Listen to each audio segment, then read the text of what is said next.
আসসালামু আলাইকুম বন্ধুরা, আমি জামিরুন কিচেন ভ্লগ আপনাদের সবাইকে স্বাগতম। আজ আমি নারকেল দুধ ছাড়া চিংড়ি মাছের কষা তৈরি করে দেখাবো।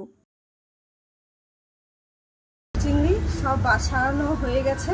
চিংড়ির কষা করার জন্যে আমি কাঁচা লঙ্কা নিয়েছি, টমেটো নিয়েছি, পেঁয়াজ নিয়েছি, চিংড়ি মাছ নিয়েছি, সরষা বাটা নিয়েছি, ধনিয়া গুঁড়ো নিয়েছি, লঙ্কা গুঁড়ো নিয়েছি, লবণ নিয়েছি, জিরা বাটা নিয়েছি, হলুদ গুঁড়ো নিয়েছি।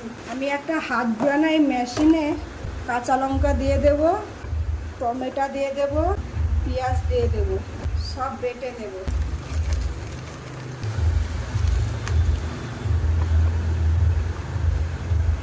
কড়া গরম হয়ে গেছে, তেল দেব। তেল গরম হয়ে গেছে,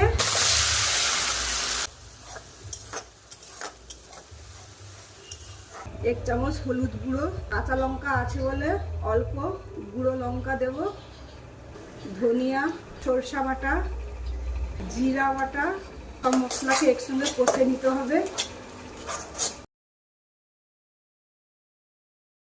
অল্প একটু জল দেব।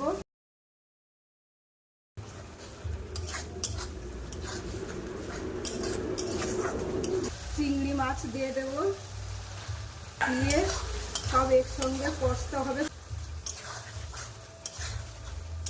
লবণ দেব। আমি নারকেল দুধ দেব না, কেন এত গরম পড়ছে, অ্যাসিড হয়ে যেতে পারে।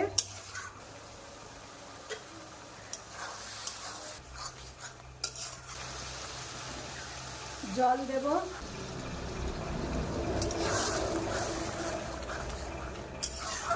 ধনিয়া পাতা বাটা দেব, উপর থেকে গরম মশলা দেব।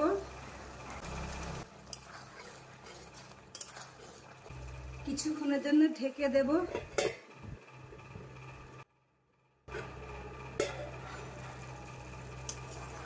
খুব সুন্দর চিংড়ি মাছের কষা রান্না হয়ে গেছে। তোমরা তো দেখেই বুঝতে পারছো কতটা সুন্দর হয়েছে।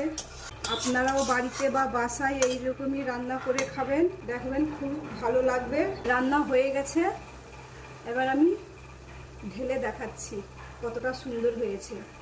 দেখো বন্ধুরা, কত সুন্দর রান্না হচ্ছে।